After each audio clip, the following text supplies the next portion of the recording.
Hello दोस्तों, नमस्कार। स्वागत है सभी का school planet official YouTube channel पर। दोस्तों, आज मैं आपके सामने एनएमएस एग्ज़ाम की साइंस की बहुत ही महत्वपूर्ण वीडियो लेकर आपके सामने पेश हुआ हूँ। साइंस के हम लोग आज 60 या 70 महत्वपूर्ण ऐसे प्रश्न पढ़ने वाले हैं जो कि हर बार एग्ज़ाम के अंदर रिपीट होते हैं, हर बार रिपीट होते हैं।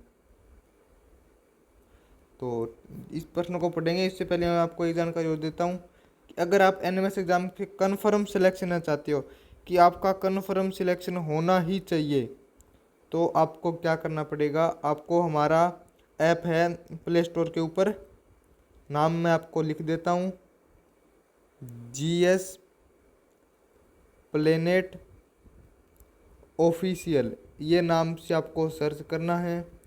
लगभग इस टाइप का लोगो मिलेगा आपको। ये नीचे दिख रहा है ना, पत्ती वाला सा, ऐसा लोगो दिख रहा है, जैसे ये लग रहा, ऐसा लोगो आपको दिखेगा एक। उस वाले लोगो पे क्लिक करके डाउनलोड कर लेना है आपको, और उसके बाद मेरे से इस नंबर पे संपर्क कर लेना है।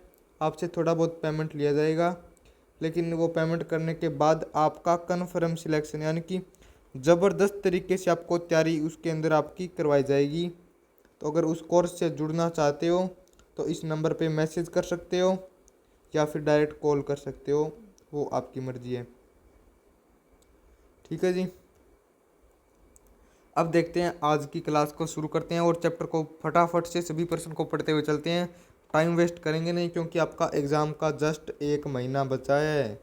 कितना दिन बचा है भाई? 1 महीना, यानी कि टोटल 30 दिन है अपने पास, और सारा सिलेबस कवर करना है हमको, सारा सिलेबस पढ़ना है सर जी। तो शुरू करते हैं भाई, प्रश्न फटाफट से पढ़ते हुए चलेंगे। देखिए, एपीकल्चर में किसका अध्ययन किया जाता है? मधुमक्खी का, सामान्य मक्खी, रेशम कीट या फिर फलों का? तो एपीकल्चर के अंदर किसका अध्ययन किया जाता है सर जी? मधुमक्खी का। सभी को याद होगा ये प्रश्न तो।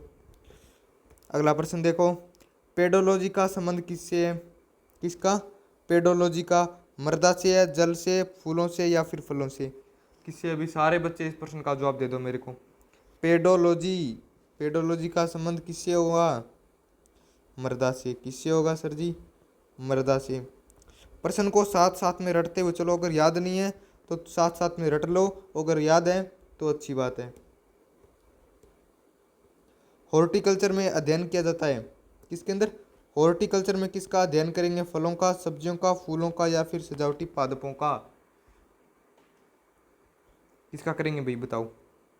हॉर्टिकल्चर में किसका करेंगे? सजावटी पादपों का।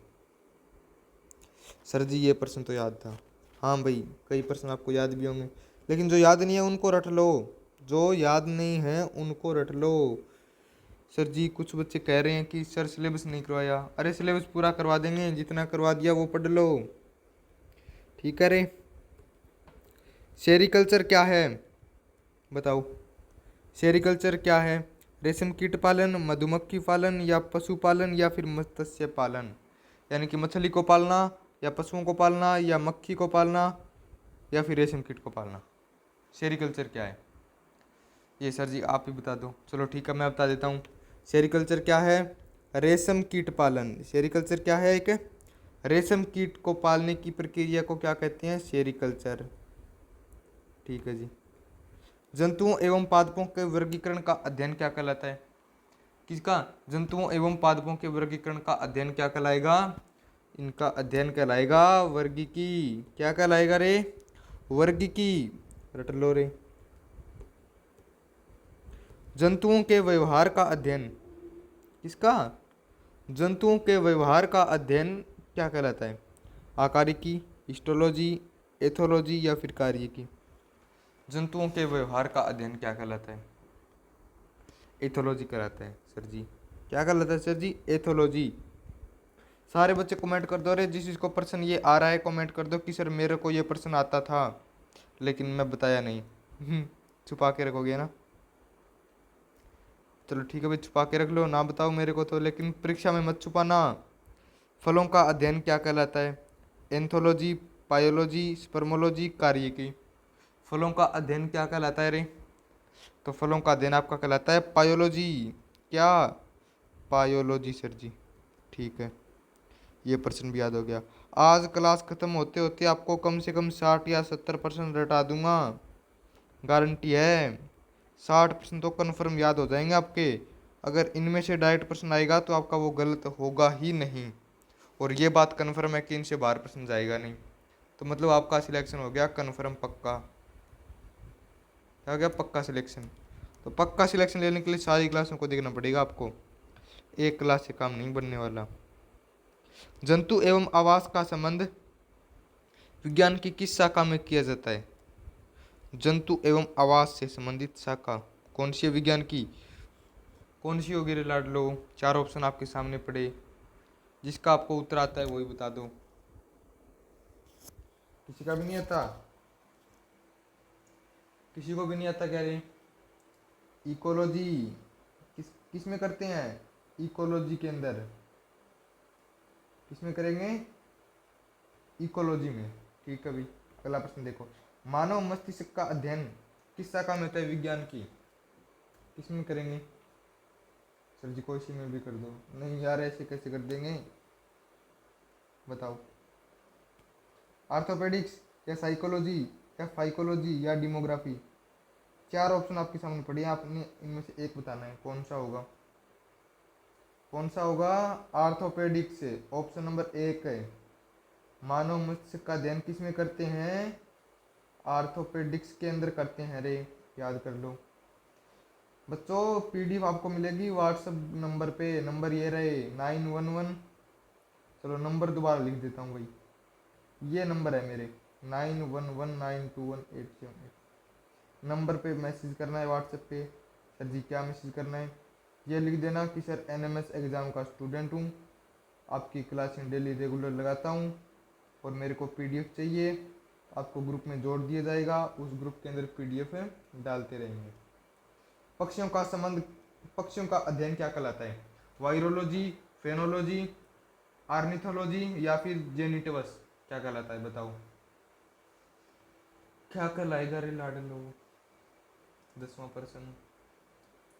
सर जी अभी तक 10 ही % हुए हैं, कैसे 60-70 करवाओगे? अरे बच्चे क्लास 1 घंटे चलेगी, हो जाएगी। क्या होगा 10वें % में?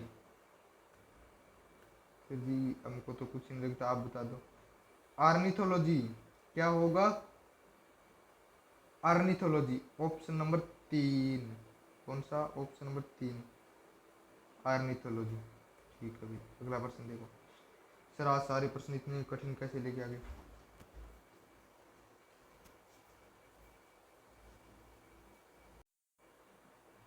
बताओ बच्ची, इस प्रश्न का आंसर बताओ। हाइड्रोफोनिक्स में पौधों की किस माध्यम से, हाइड्रोफोनिक्स में पौधों को किस माध्यम की आवश्यकता नहीं होती? किसकी? खनिज लवण की, मिट्टी की, जल की या प्रकाश की? किसकी आवश्यकता नहीं होती हाइड्रोफोनिक्स के अंदर? सर बिल्कुल आसान सा प्रश्न है, और किसी को आता नहीं है। अरे डूब के मर जाओ सारे। 11वें में 2 नंबर ऑप्शन सही होगा। 2 नंबर, किसकी आवश्यकता नहीं होती? मिट्टी की। सिर्फ पौधे भी लगाने में मिट्टी की आवश्यकता नहीं है। हाँ, विज्ञान की तकनीक है ये, हाइड्रोफोनिक्स। ठीक है। जियोलॉजी में किसका अध्ययन करते हैं बता दो? जियोलॉजी में सर ये तो बिल्कुल सिंपल है, जियोलॉजी में हम करेंगे भूगर्भ का अध्ययन। हो गया, चलो। फिंगरप्रिंट का अध्ययन कहाँ करते हैं? डेक्टाइलोग्राफी, पामोलॉजी, जियोलॉजी या फिर किसी में नहीं? किस में करेंगे?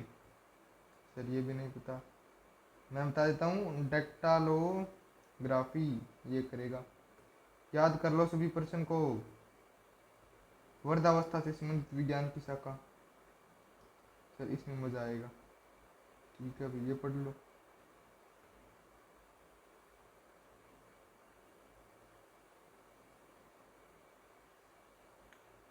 वर्धावस्था का अध्ययन किसमें किया जाता है? एम्ब्रियोलॉजी, एथोलॉजी, जियोलॉजी या फिर जीरोंटोलॉजी, किस में किया जाता है?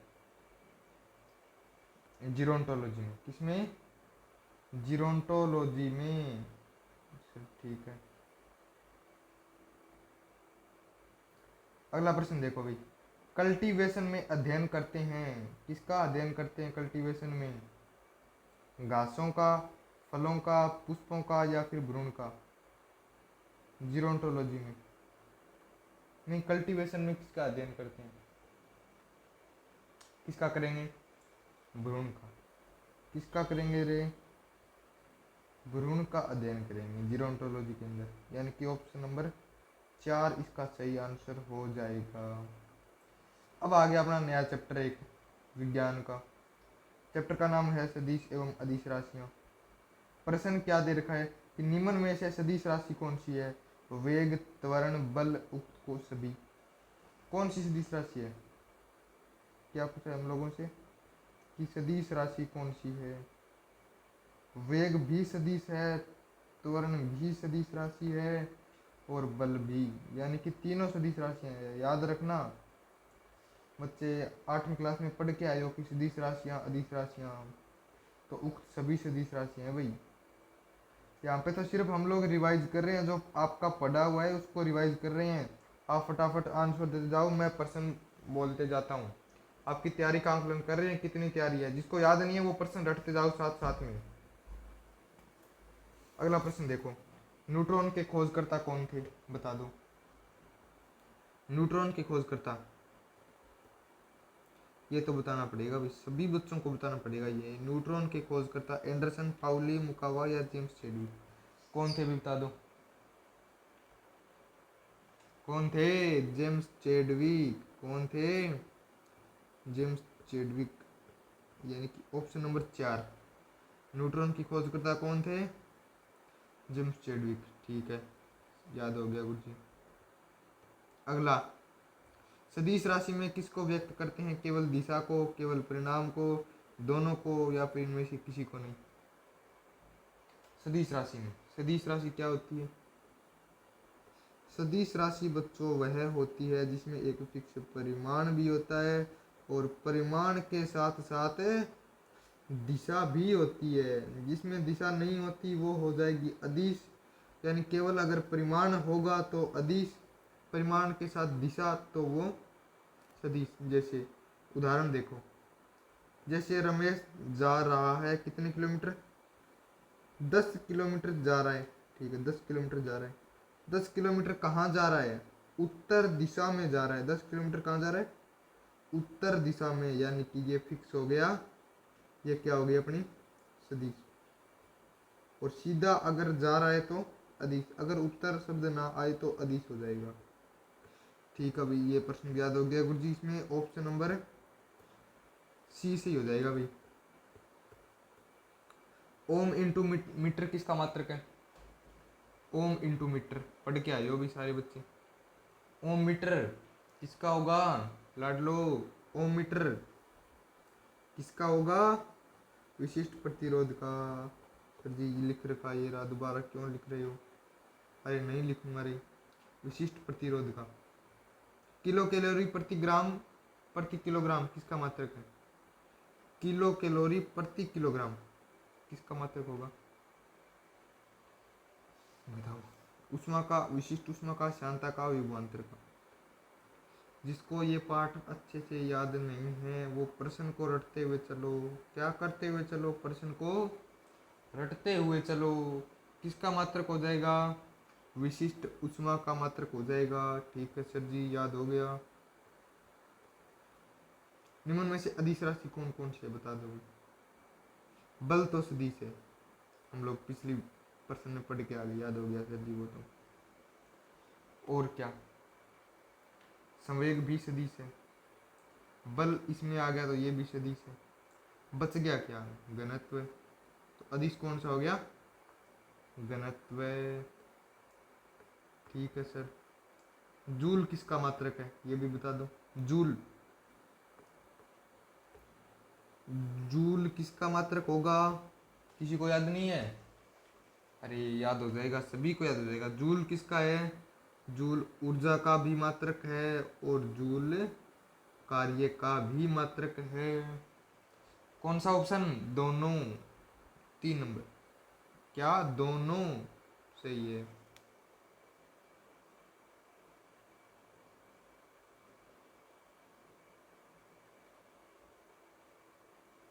ठीक है बच्चे, अगला देखो। आवर्ती किसका मात्रक है ये बता दो। किसका? आवर्ती हर्ट्ज का। आवर्ती किसका है? हर्ट्ज का। ऑप्शन नंबर ए सही हो जाएगा। बल आघूर्ण, क्या बल आघूर्ण किसका मत, बल आघूर्ण का मात्रक पूछ लिया। बल इंटू लंबाई, बल into second, Newton into second, या इनमें से कोई नहीं। बल आघूर्ण का मात्रक, तो बल आघूर्ण का क्या हो जाएगा? बल इंटू में लंबाई। ऑप्शन नंबर ए, एंगस्ट्रॉम। एंगस्ट्रॉम का मान कितना होता है? एंगस्ट्रॉम का चिन्ह क्या होता है बच्चों? ए लिखा होता है और उसके ऊपर बिंदु लगा होता है, इस टाइप से। एंगस्ट्रॉम, इसका मान क्या होता है? 10 इंटू 10 की घात माइनस 10 से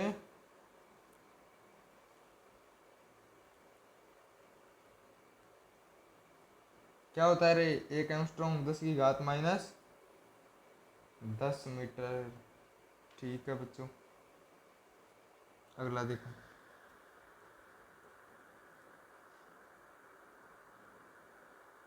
किस फ़ारेनहाइट ताप का मान सेंटीग्रेड के बराबर होता है? कितने फ़ारेनहाइट का मान सेंटीग्रेड के बराबर होता है? -37 डिग्री के सर जी। ठीक है, याद था क्या? नहीं था तो रट लो। कितना? -37 डिग्री। बर्फ की गुप्त ऊष्मा कितनी होती है? सर प्रश्न कहाँ से लेके आ रहे हो वैसे? आने वाले पेपर से, क्योंकि पेपर में यही प्रश्न आने वाले हैं, तो उसी के लिए लेके आ रहा हूँ, और यही प्रश्न याद कर लो। ठीक है जी, तो बर्फ की गुप्त ऊष्मा कितनी होती है बता दो। बर्फ की गुप्त ऊष्मा, चलो सर फटाफट प्रश्न करते हैं। बर्फ की गुप्त ऊष्मा कितनी होती है? 30 कैलोरी प्रति ग्राम। सर हमें सभी आते हैं, आप फटाफट पढ़ाओ। ठीक है, जरूर बताओ। फिर इस प्रश्न का आंसर बताओ। पानी का अपवर्तनांक कितना होता है? 1.33 या 1.28 या 1, या इनमें से कोई नहीं? बताओ भाई, सभी बच्चे इस प्रश्न का आंसर दे दो मेरे को, फिर मैं मानूं कि आपको सारे प्रश्न आते हैं। पानी का अपवर्तनांक कितना होता है भाई? 1.33 होता है sir ji. Option number A सही हो जाएगा। न्यूट्रिन की खोज करता किसके? न्यूट्रिन की, न्यूट्रॉन की नहीं, न्यूट्रिन की खोज करता। बताओ, न्यूट्रॉन की खोज किसने की थी? पढ़ के आए हैं पीछे, जेम्स चैडविक ने। लेकिन न्यूट्रिन की किसने की थी? पाउली ने। किसने की थी? पाउली। ये क्या है? वैज्ञानिकों के नाम है भाई, कोई हंस मत जाना कि ये क्या है भाई, ये क्या आ गया। पाउली, युकावा, पावेल, टॉमसन, ये सभी क्या थे? वैज्ञानिक थे। पानी का घनत्व सर्वाधिक कब होता है? 4 डिग्री सेल्सियस तापमान पे, या 1 डिग्री पे, या 0 डिग्री, या इनमें से कोई नहीं? कब होता है सर्वाधिक? 4 डिग्री सेल्सियस पे सर जी। अरे लाडलो, सभी को याद है रे। ठीक है भाई, हमको क्या, अगर आपको याद है तो हमें क्या। निम्न में से किसे 2 बार नोबेल पुरस्कार मिल चुका है? किसे 2 बार नोबेल पुरस्कार मिल चुका है भाई? किसे 2 बार नोबेल पुरस्कार मिल चुका है? मैडम क्यूरी को, या प्लांक फ्लांक को, या फिर लुइस ब्रेक को, या सिगमंड को? किसको? फ्लांक को। अगला प्रश्न देखो। डायनामाइट के आविष्कारक कौन थे? किसके? डायनामाइट के कौन है? अल्फ्रेड नोबेल, न्यूटन, प्रिस्टले, या रेकेज? कौन थे? Alfred Nobel. कौन थे सर जी? अल्फ्रेड नोबेल थे। सर ये प्रश्न तो याद करना पड़ेगा, बहुत अच्छा प्रश्न है, एग्जाम में आने वाला है। क्वांटम सिद्धांत के प्रतिपादक हैं? कौन है क्वांटम सिद्धांत के प्रतिपादक? विलियम रेगजे थे? नहीं। वोल्टा? ये भी नहीं थे। James Watt? ये भी नहीं थे। सर जी इसमें दही नहीं रखा क्वांटम के प्रतिपादक का नाम, तो चौथा ऑप्शन हो जाएगा, इनमें से कोई नहीं थे। चरक नामक चिकित्सा शास्त्री किस काल में हुए थे? कौन? चरक महान चिकित्सा शास्त्री थे। कौन से काल में? गुप्त काल, कनिष्क काल, विक्रमादित्य काल, या इनमें से कोई नहीं? कौन से काल में हुए थे? अरे सर हमें तो याद है, हम तो उस टाइम जिंदा थे। अरे कैसे जिंदा थे आप लोग? कोई जिंदा नहीं थे, कनिष्क काल में हुए थे। जेनेटिक कोड की खोज से संबंधित वैज्ञानिक कौन है? Birbal Sahni, doctor Ramanna, Hargobind Khorana, H N. सेठना। कौन थे बताओ? जेनेटिक कोड की खोज से संबंधित वैज्ञानिक कौन थे? हरगोविंद खुराना। कौन सा प्रश्न सही हो जाएगा लाडलो? ऑप्शन 3। भारत में परमाणु के जनक कौन थे? परमाणु के जनक कौन थे बताओ भी? डॉक्टर राजा रमन्ना, डॉक्टर अमीर जहांगीर बाबा, चंद्रशेखर या चिदम्बरम। कौन थे? अरे सर, डॉक्टर होमी जहांगीर बाबा थे। आप भी कैसी बातें करते हो? ये क्या पूछने वाली बात है? ये तो याद था। शून्य का प्रतिपादन किसने किया था? शून्य का, कौन से शून्य का? जो हम गणित के अंदर पढ़ते हैं शून्य, किसने किया था? आर्यभट्ट ने। जरूर सर जी, आर्यभट्ट ने ही किया था। बिल्कुल सही बोले आप लोग। मनोविज्ञान का पिता कौन है? मनोविज्ञान का पिता, भाई साहब, मनोविज्ञान का भी पिता कौन है रे बताओ? किसको कहा जाता है मनोविज्ञान का पिता? किसको रे? फ्रायड को। सर प्रश्न याद करने पड़ेंगे। अरे नहीं, याद नहीं करने। अरे भाई, याद ही करने, और क्या करोगे प्रश्नों का? निम्न में से कौन चिकित्सा शास्त्री नहीं है? सुश्रुत जी बिल्कुल चिकित्सा शास्त्री थे। ब्राह्मीर, चरक, धन्वंतरी। कौन नहीं है? ब्राह्मीर नहीं है सर। ठीक है, अगला प्रश्न देखो। किस वैज्ञानिक को भौतिकी एवं रसायन दोनों के क्षेत्र में नोबेल पुरस्कार मिल चुका है? Madam Einstein. ना ना, आइंस्टीन मैडम, आइंस्टीन को मैडम बना दिया। आइंस्टीन, मैडम क्यूरी, न्यूटन, रेबी। किसको भौतिक और रसायन दोनों के अंदर नोबेल पुरस्कार मिला है? मैडम क्यूरी को। किसको रे? मैडम क्यूरी को। ठीक है। रिमोट कंट्रोल में प्रयुक्त तरंगें होती है। कौन सी तरंगें प्रयुक्त होती है रिमोट कंट्रोल के अंदर? Sir infrared. कौन सी? इंफ्रारेड। दूरदर्शन में प्रयुक्त तरंगें कौन सी है? कौन सी तरंगें प्रयुक्त होती है दूरदर्शन के अंदर? माइक्रोवेव। कौन सी? माइक्रोवेव। ठीक है सर, याद हो गया। वर्तमान में परमाणु ऊर्जा आयोग के अध्यक्ष कौन हैं? किसके अध्यक्ष? परमाणु ऊर्जा आयोग के। क्या सर जी पी.आर. चिदम्बरम है, या डॉक्टर वर्मा है, या अब्दुल कलाम आज़ाद है, या दूसरा और तीसरा? ये दोनों ऑप्शन हैं। बताओ भी, सारे बच्चे इस प्रश्न का आंसर चाहिए। बताओ मेरे। पी.आर. चिदम्बरम। वर्तमान में परमाणु ऊर्जा आयोग के अध्यक्ष कौन है? पी.आर. चिदम्बरम। महत्वपूर्ण प्रश्न है, अभी याद कर लेना ये। किस भारतीय वैज्ञानिक को नोबेल पुरस्कार मिला है?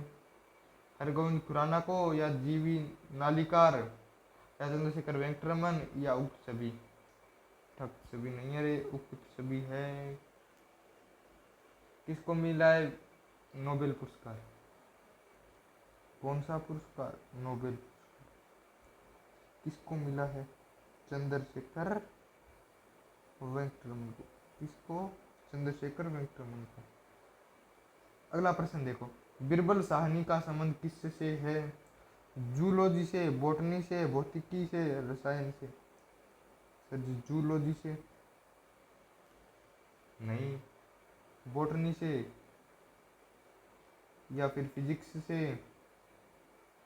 या फिर केमिस्ट्री से? सर ये इंग्लिश में इसे कैसे लिख दिया आपने? अरे मेरी राइटिंग ऐसी है। तो बीरबल साहनी का संबंध किससे है? बॉटनी से। ठीक है। भौतिकी का पहला नोबेल प्राइज किसको मिला था? भौतिकी का पहला नोबेल प्राइज किसे मिला था बताओ?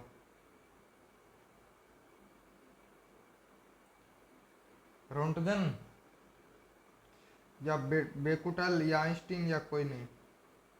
सर पढ़ा तो था, याद नहीं है। अरे याद करते साथ साथ में।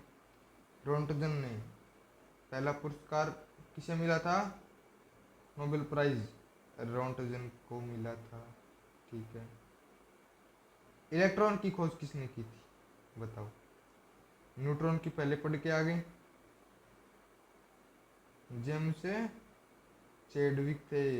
लेकिन इलेक्ट्रॉन की कौन थे? थॉमसन, रदरफोर्ड, डार्विन या डाल्टन? इलेक्ट्रॉन की खोज किसने की थी? सभी बच्चे कमेंट में इसका आंसर बताओगे। किसने की थी? थॉमसन ने। इसको थॉमसन भी बोलते हैं कई लोग। किसने की थी? थॉमसन ने इलेक्ट्रॉन की खोज की थी। शांति स्वरूप भटनागर कौन थे? कौन? शांति स्वरूप भटनागर रसायन शास्त्री थे, या चिकित्सक थे, या वनस्पति शास्त्री, या उक्त 2+3 दोनों? ठीक है। कौन थे? मेरे को इस प्रश्न का आंसर चाहिए, मतलब चाहिए। बताओ। शांति स्वरूप भटनागर के कौन थे? रसायन शास्त्री थे। क्रेस्कोग्राफ का आविष्कारक कौन है? बताओ। जेसी बोस, या एसन बोस, या जेपी बोस, या उक्त में से कोई नहीं? अरे सर ऐसे तो मत बोलो, होगा तो इन्हीं में से। कौन होगा? जेसी बोस।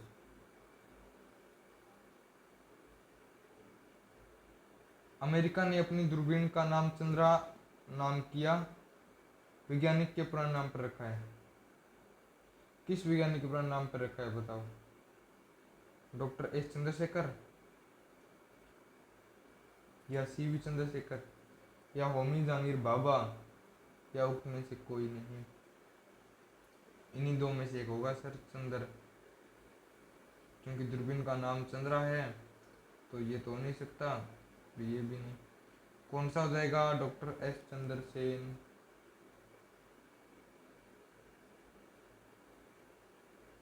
बोसोन कण की खोज किसने की थी? बस इस प्रश्न का उत्तर दे दो मेरे को। किसकी? बोसोन कण की खोज किसने की थी? एसन बोस, या जेसी बोस, या एबी बोस, या नाग चौधरी? किसने की थी भाई? सर एसन बोस ने की थी। किसने? एसन बोस ने।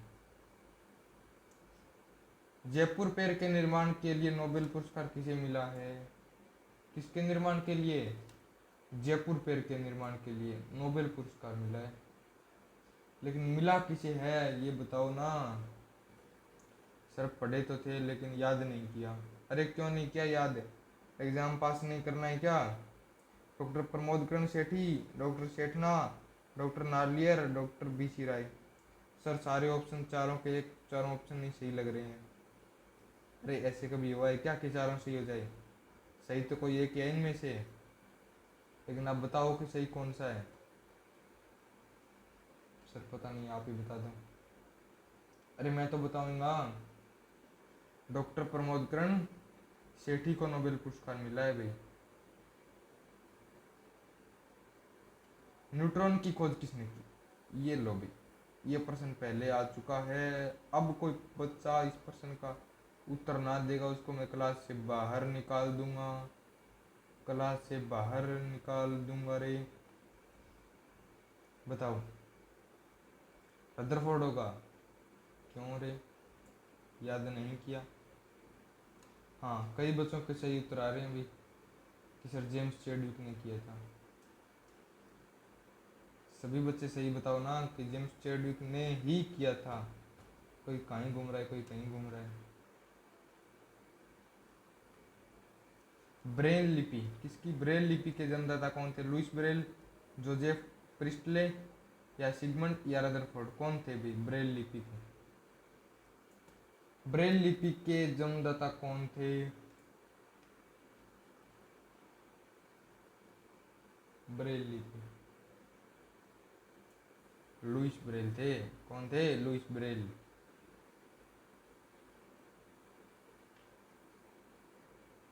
नोबेल पुरस्कार कितने क्षेत्रों में दिया जाता है? नोबेल पुरस्कार कौन कौन से क्षेत्र में दिया जाता है? 6 क्षेत्र में। कितने क्षेत्रों में सर जी? 6 में, 5 में या फिर 4 में? इन तीनों में से कोई एक होगा। तो सही उत्तर तो मैंने गोल टिक भी कर दिया। 6 नंबर। भाप इंजन के आविष्कार। कौन से इंजन? जो इंजन पानी की भाप से चला करता था। आविष्कार किसने किया था ये बता दो। चला तो करता था, जेम्स वाट ने किया था सर जी। ठीक है, तो किया था।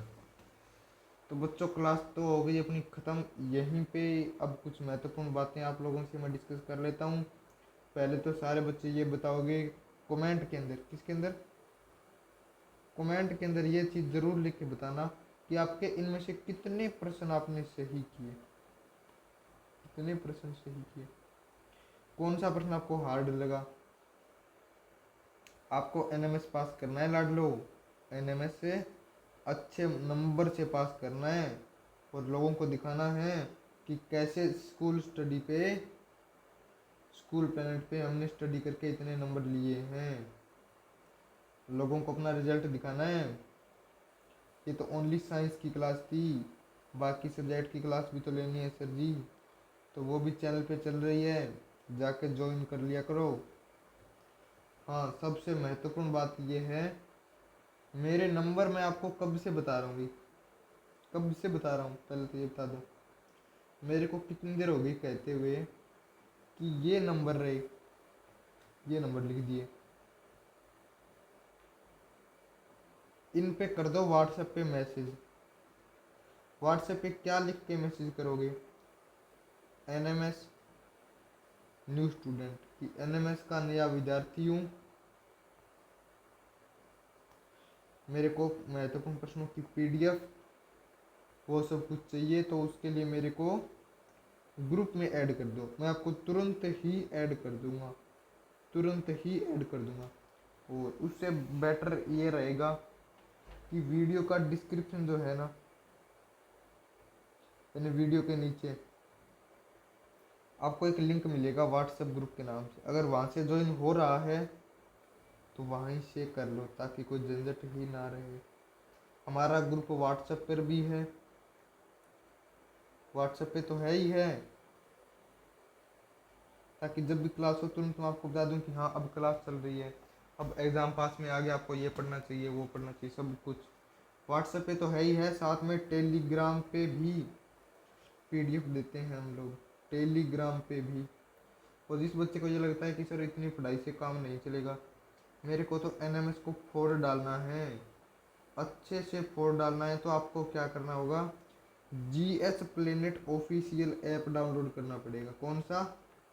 GS planet official. लगभग इसी प्रकार का लोगो मिलेगा जैसे ये अपना स्कूल प्लेनेट है ना, इसके जैसा सा लोगो मिलेगा, उसको डाउनलोड कर लेना है।